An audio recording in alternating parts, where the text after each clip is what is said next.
Hai Sobat Kampus, selamat datang di channel aku. Channel aku akan bahas berbagai tips dan juga pengalaman mengenai pengerjaan tugas akhir perkuliahan. Banyak dari kita mungkin merasa susah atau sulit dalam pengerjaan tugas akhir. Ada pula mahasiswa yang sudah putus asa sebelum tugas akhir selesai karena dicecar, dikritik, lalu diberikan saran oleh para dosen pembimbingnya. Untuk itu, ada beberapa tips yang mungkin dapat digunakan atau sekedar sebagai gambaran gimana sih sebenarnya penyusunan tugas akhir itu.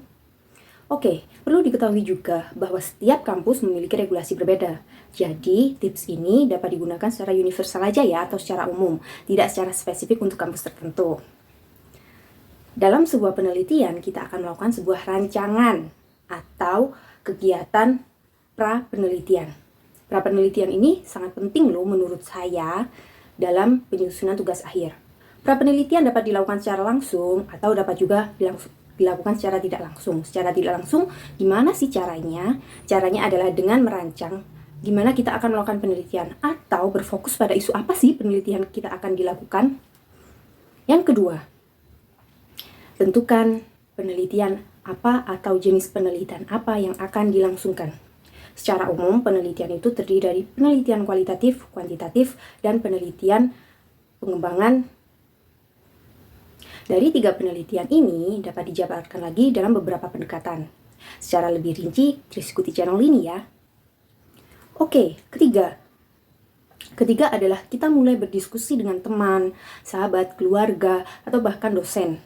Diskusi ini dapat memberikan gambaran kepada kita. Gimana sih penelitian kita akan dilangsungkan? Atau sekedar kita memberitahu orang tua. Hal ini bisa membantu secara emosional dan memberikan kita semangat untuk menyusun tugas akhir. Yang keempat adalah memetakan isu-isu yang menurut peneliti atau menurut mahasiswa itu menarik. Isu-isu tersebut dapat digolongkan dalam beberapa kategori. Nah, kategori inilah yang nanti akan dikelompokkan lagi menjadi isu paling menarik bagi mahasiswa untuk melakukan penelitian. Dalam pengelompokan ini juga harus ditetapkan unit analisis atau seberapa besar sih penelitian akan dilakukan. Tentu penelitian setiap jurusan itu berbeda-beda. Untuk sosial hukum sendiri ada penelitian yang ruang lingkupnya per individu atau manusia. Ada juga yang ruang lingkupnya budaya. Budaya itu sendiri ada yang mikro, juga ada yang makro. Sedangkan untuk jurusan-jurusan lain, ada unit analisis mulai tingkat rumah tangga, rukun warga, rukun tetangga, satu desa, satu kota, satu provinsi, hingga satu negara. Sehingga perlu ditetapkan dulu unit analisis yang akan dilakukan seberapa besar. Hal ini tentunya terkait dengan penelitian nantinya yang akan dilakukan.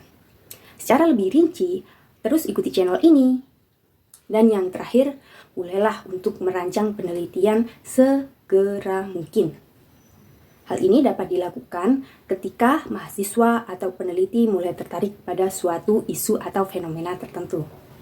Oke, sekian tips dari saya. Apabila ada kekurangan, saya mohon maaf.